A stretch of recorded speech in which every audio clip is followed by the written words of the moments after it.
अस्सलाम वालेकुम जी। तो बेटा जी हमने एसी जनरेटर और डीसी जनरेटर को तो हमने डिस्कस कर लिया है। तो जनाब अभी हमारा टॉपिक क्या है जी, back motor effect in generators. क्या होता है जी बैक मोटर इफेक्ट? पहले तो आप ये देख लें कि मोटर है क्या। ये घर में जनाब जो आगे पानी वाली मोटर है वो मोटर है, आप करंट देते हैं तो वो घूमती है। मोटर को करंट देते हैं तो वो घूमती है, यानी घूमने वाला असर है, घुमाने वाला असर है। बैक मोटर इफेक्ट उल्टा घुमाने वाला असर है, उल्टा घूमने वाला असर है। जनरेटर को हम घुमाते हैं तो करंट पैदा होता है, लेकिन जो ही करंट पैदा होता है ये उल्टा घूमने की कोशिश करता है। कैसे?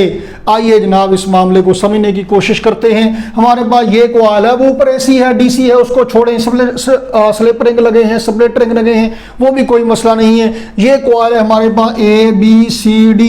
कॉइल को घुमाते हैं जनाब हम ऐसे करके, ऐसे कॉइल को घुमाने की कोशिश करते हैं। तो जनाब जब आप कॉइल को ऐसे घुमाएंगे, ये वाली साइड है ये जाएगी बाहर से अंदर को, और ऐसे ये वाली साइड आएगी अंदर से बाहर को।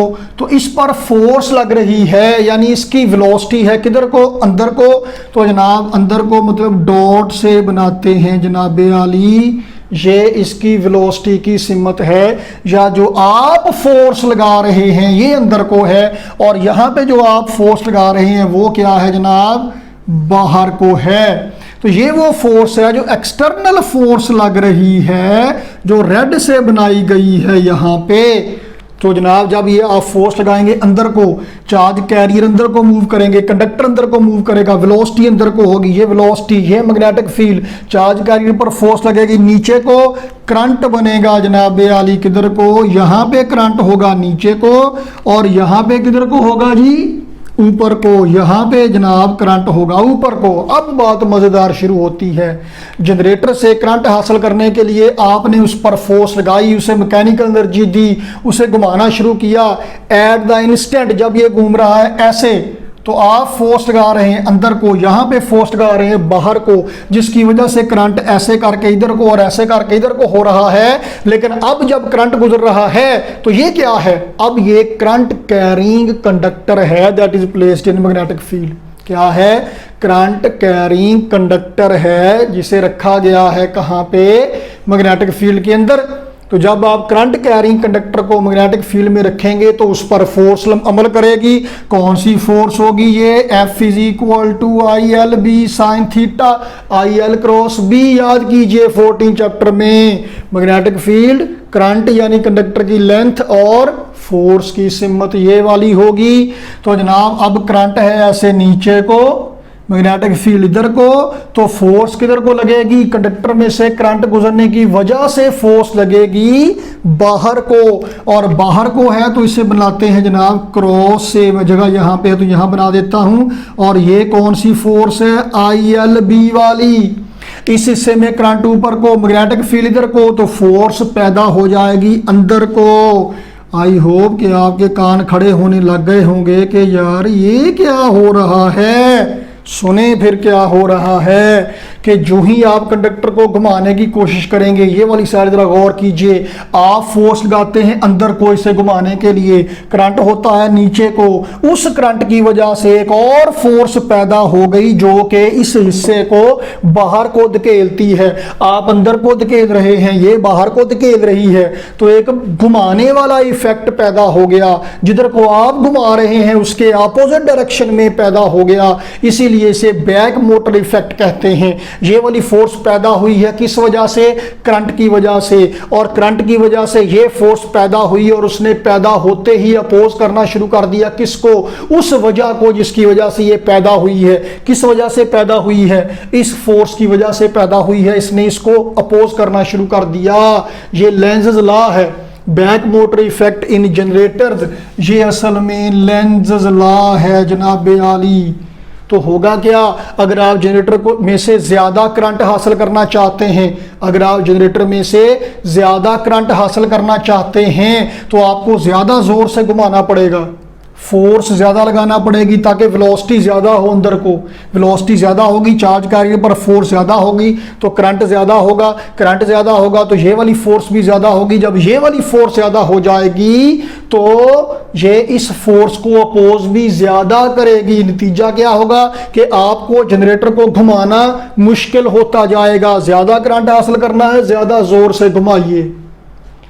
अच्छा होगा क्या, आपने फिलहाल ऐसे ही है, यहाँ पे आपने जनरेटर को घुमाया, ईएमएफ तो है लेकिन करंट नहीं है, ईएमएफ इंड्यूस हो गई, करंट नहीं है। जब करंट नहीं है तो ये फोर्स भी नहीं होगी, कोई अपोजिशन नहीं होगी। खाली जनरेटर को घुमाना विदाउट द लोड, जब तक स्विच ऑन नहीं किया, बहुत आसान है, कोई मसला नहीं है। लेकिन जब आपने यहाँ पे लोड लगा दिया, लोड क्या है, एक पंखा लगा दिया, मैं यहाँ स्लिपरिंग स्प्लिटरिंग के चक्कर में नहीं पड़ता, ऐसे जोड़ देता हूँ। अब सर्किट कंप्लीट हो गया, करंट है। जब करंट है तो ये अपोजिट फोर्स भी अमल करने लग गई है, बैक मोटर इफेक्ट पैदा हो गया है और घुमाना थोड़ा सा मुश्किल हो गया है।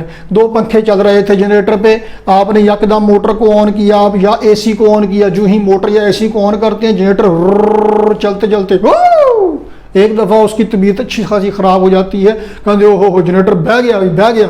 मतलब ये नहीं कि वो बैठ के ही हैज़ बीन सिट डाउन नहीं है, मतलब इसका ये है कि वो ज़रा लोड ले रहा है, उसकी तबीयत ख़राब हो रही है। क्यों? क्योंकि जब आपने एसी को ऑन किया उसने करंट ज़्यादा लेना है, पानी वाली मोटर ऑन की उसने करंट ज़्यादा लेना है। जब करंट ज़्यादा लेगी तो उसे घुमाने, तो वो उसे ज़्यादा ज़ोर से घुमाने की कोशिश करेगा, ज़्यादा तेज़ी से घुमाने की कोशिश करेगा।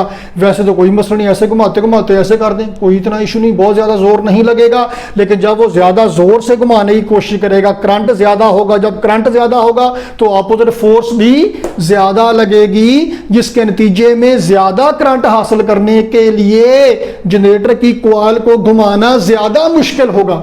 ज़्यादा मुश्किल होगा मतलब जोर ज़्यादा लगेगा इंजन का, फ्यूल ज़्यादा खर्च होगा।